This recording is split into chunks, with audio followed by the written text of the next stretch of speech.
بسم اللہ الرحمن الرحیم۔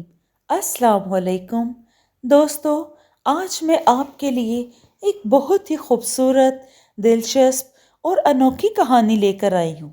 لیکن کہانی شروع کرنے سے پہلے میری آپ سب دوستوں سے گزارش ہے کہ میری حوصلہ افزائی کے لیے میرے چینل کو سبسکرائب کریں اور بیل آئیکن کو بھی دبا دیں تاکہ دلچسپ اور بہترین کہانیوں کا جو یہ سلسلہ ہے وہ آپ تک بر وقت پہنچتا رہے۔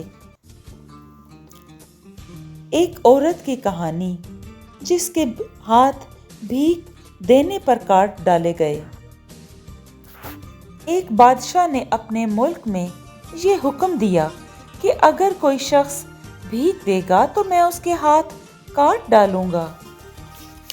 اس پر لوگوں نے بھیک دینا بند کر دیا اور کسی کو جرأت نہ ہوتی تھی کہ وہ کسی کو بھیک دے، کیونکہ بادشاہ کا ایسا کرنے کے پیچھے یہ مقصد تھا کہ لوگ خود سے محنت کریں، نہ کہ دوسروں کے آگے ہاتھ پھیلائیں۔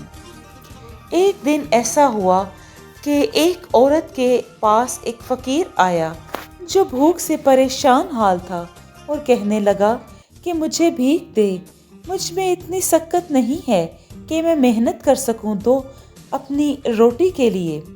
عورت نے جواب دیا کہ میں تجھے کس طرح بھیک دے سکتی ہوں، بادشاہ بھیک دینے والے کا ہاتھ کاٹ ڈالتا ہے۔ فقیر بولا، خدا کے واسطے مجھے کھانا دے۔ جب اس نے خدا کا واسطہ دیا تو اسے اس پر ترس آ گیا۔ اس نے 2 روٹیاں دے دیں۔ یہ خبر بادشاہ تک کسی نہ کسی طرح پہنچ گئی۔ اس نے حکم دیا کہ عورت اس کے سامنے پیش کی جائے جس نے خیرات دی۔ جب وہ عورت آئی تو بادشاہ نے اس کے دونوں ہاتھ کٹوا ڈالے، پھر وہ اپنے روتی پیٹتی اپنے گھر آ گئی۔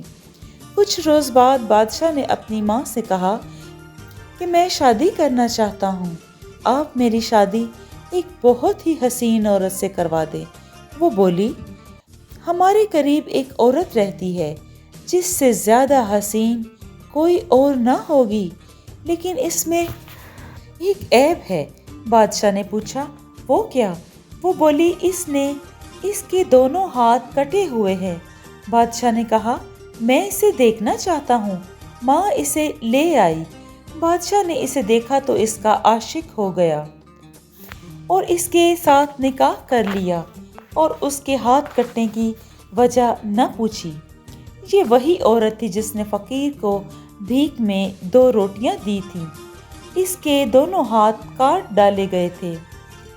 اس بادشاہ نے اس عورت سے شادی کی تو اس کی سوکنیں حسد کرنے لگیں۔ انہوں نے بادشاہ سے کہا کہ وہ بڑی بد چلن ہے، اس کے ایک لڑکا پیدا ہو چکا ہے۔ بادشاہ نے اپنی ماں سے کہا کہ وہ اسے جنگل میں لے جا کر چھوڑ آئے۔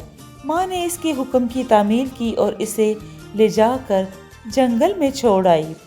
یہ عورت اپنی قسمت کو روتی پیٹتی واویلا کرتی جنگل میں پھرتی اور اپنے بیٹے کو کندھے پر بٹھائے چل رہی تھی کہ اس کا گزر ایک ندی پر سے ہوا۔ اسے پیاس لگی تھی، وہ پانی پینے گھٹنوں کے بل بیٹھ گئی۔ جو ہی جھکی، اس کا لڑکا پانی میں گر گیا۔ اتنے میں اس کے پاس سے 2 آدمی گزرے اور کہنے لگے کہ تو کیوں روتی ہے؟ اس نے جواب دیا کہ میرے کندھے پر میرا بیٹا تھا، وہ پانی میں گر گیا ہے۔ انہوں نے کہا کہ تو کیا چاہتی ہے کہ ہم اسے نکال کر تیرے پاس لے آئیں؟ اس نے کہا، ہاں۔ انہوں نے خدا سے دعا مانگی اور لڑکا صحیح سالم نکل آیا، اس کا بال تک نہ بھیگا تھا۔ پھر انہوں نے کہا، کیا تو چاہتی ہے کہ خدا تیرے ہاتھوں کو پہلے کی طرح کر دے؟ اس نے جواب دیا، ہاں۔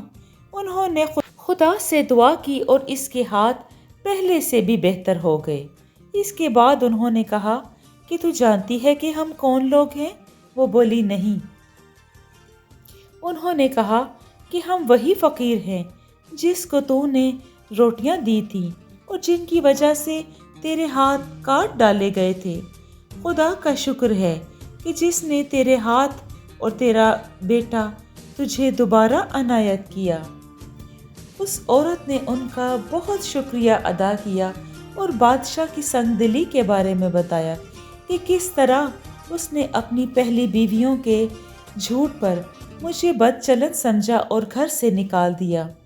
ان فقیروں نے دعا کی اور اس سے کہا کہ تم اللہ سے دعا کرو اور واپس چلی جاؤ، انشاءاللہ وہ بادشاہ تمہیں قبول کر لے گا اور اس کی بدگمانی جاتی رہے گی۔ دوستو،